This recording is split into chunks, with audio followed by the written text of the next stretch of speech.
Asal mula kota Surabaya. Dahulu kala, di sebelah utara Jawa Timur, hiduplah seekor buaya raksasa yang ganas dan menyeramkan. Dia adalah penguasa sungai dan menjadi pemangsa yang sangat ditakuti oleh semua binatang di hutan sepanjang tepian sungai. Nama buaya itu adalah Baya. Dia sangat pandai berburu, sehingga membuat takut semua binatang di hutan. Sungai yang didiami Baya itu bermuara pada laut yang luas. Di laut itu tinggallah seekor hiu ganas bernama Sura. Dialah penguasa laut yang ditakuti semua ikan.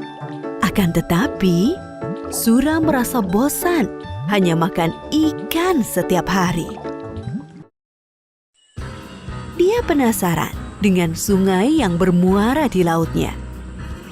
Suatu hari, dia jalan-jalan ke sungai itu. Di tepi sungai, ada seekor anak kijang yang sedang minum air sungai. Sura merasa lapar. Diam-diam, dia berenang ke tepian dan melompat keluar menubruk anak kijang itu. Sura gembira mendapat santapan yang lezat. Setelah makan anak kijang, Sura menjadi ketagihan. Keesokan harinya, ia berburu kembali di sungai itu dan mendapat banyak santapan. Semakin hari, Baya menjadi curiga. Karena semakin hari dia semakin kesulitan mencari mangsa. Dia pun menyelidiki sebabnya. Saat melihat Sura menangkap seekor anak monyet berenang di sungai, Baya marah. Baya menjadi marah. Hai Sura, apa yang kau lakukan di sini? Ini daerah kekuasaanku. Beraninya kamu merebut jatah makanku. Sura tidak takut kepada Baya. Dia pun malah menantang Baya. Hei, terserah aku mau mencari makan di mana. Ini kan bukan daerah kekuasaanmu, jadi semua binatang bebas mencari makanan di sini. Akhirnya, perkelahian pun tak dapat dicegah. Keduanya saling bertarung. Karena sama-sama kuat, pertarungan itu pun sangat lama. Berhari-hari lamanya, semua binatang di hutan terganggu dengan perkelahian itu. Mereka tidak bisa tidur dan tak tenang. Akhirnya, kedua binatang buas itu pun kelelahan. Tak ada yang menang dan tak ada yang kalah. Sebab keduanya sama-sama kuat. Sura, sebaiknya kita sudahi saja perkelahian ini. Aku sudah lelah. Aku juga, Baya. Baiklah, kita sudahi saja pertempuran ini. Sura, mulai sekarang kita batasi saja daerah perburuan kita. Muara itu adalah batasnya. Jangan sampai kamu melanggar batas. Karena kamu akan rasakan sendiri akibatnya. Baiklah, Baya. Aku terima perjanjian ini. Sura pun akhirnya pergi dari sungai itu dan kembali ke laut. Berbulan-bulan lamanya, hutan menjadi tenang kembali. Tak ada perkelahian antara Sura dan Baya. Namun, Sura merasa gelisah. Dia rindu makan daging kijang seperti dulu. Ikan-ikan yang melimpah di laut tak bisa menyembuhkan rasa laparnya. Dia tak mampu menahannya. Diam-diam, dia berenang di muara. Kalau aku mencari mangsa di muara, pasti Baya tidak akan tahu. Dia kan tinggal di dalam sana. Namun sayangnya, tak ada mangsa yang mendekat ke muara. Sura bosan menunggu. Akhirnya, dia berenang masuk ke dalam hutan. Sura senang kembali ke hutan lagi. Kali ini dia harus berhati-hati supaya tidak kepergok oleh Baya.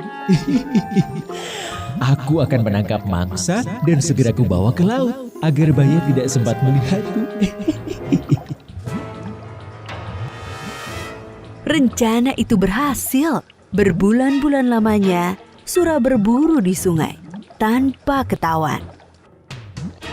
Lama-lama, Baya menjadi curiga sebab Lagi-lagi mangsanya berkurang. Meski dia tak melihat Sura di sungai ini, tapi dia yakin ini adalah ulah Sura. Pasti ini ulah si Sura. Awas kau Sura. Kemudian Baya menyiapkan rencana. Baya sengaja menangkap seekor kijang. Dia melukai kaki kijang itu agar tak bisa lari. Kijang itu diletakkan di pinggir sungai, lalu Baya bersembunyi. Sura yang berenang di sungai melihat kijang yang terluka itu. Hatinya gembira sebab kijang itu gemuk. Wah, beruntungnya aku hari ini. Aku mendapat makanan gemuk. Nah. Ketika dia hendak membawa kijang itu ke laut, tapi tiba-tiba Baya datang menghadangnya. Hei, kamu ini memang bandel dan tak tahu malu Sura. Serakah sekali kamu. Bayangkan, ikan-ikan di lautmu melimpah, tapi kamu malah berburu di tempatku. Hei Baya, kalau kau mau, kau bisa saja berburu ikan di laut. Aku tidak melarangmu. Mana doyan aku dengan ikan. Apalagi aku tak tahan dengan air laut. Ya sudah kalau kau tidak mau. Yang penting aku sudah menawarkan kepadamu. Sura dengan enteng menjawab lalu bersiap menyeret kijang itu ke laut.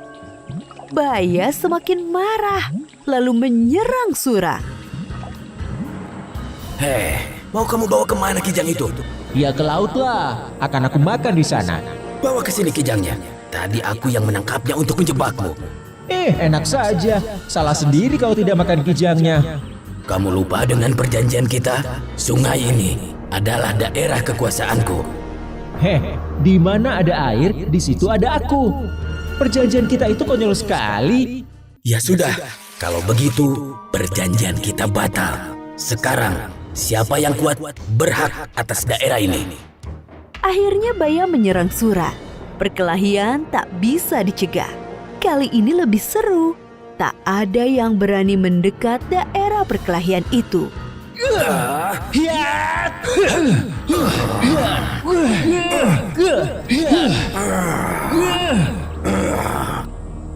Sura selalu berkelit. Baya menjadi jengkel. Saat Sura lengah, Baya berhasil menggigit ekornya. Aduh, ekorku! Sura tak mau kalah. Keduanya sama-sama kesakitan dan terluka parah. Namun, Baya tak putus asa melawan. Dia terus menggigit sampai ekor Sura putus. Sura sangat kesakitan. Dia pun lari meninggalkan Baya menuju laut. Sejak saat itu, Sura tak berani mendekati sungai. Apalagi dia sudah tak punya ekor. Dia tak bisa berenang sesigap dulu. Sakit sekali. Aduh. Untuk mengenang perkelahian yang dahsyat itu, maka daerah tempat kedua hewan itu berkelahi disebut Surabaya.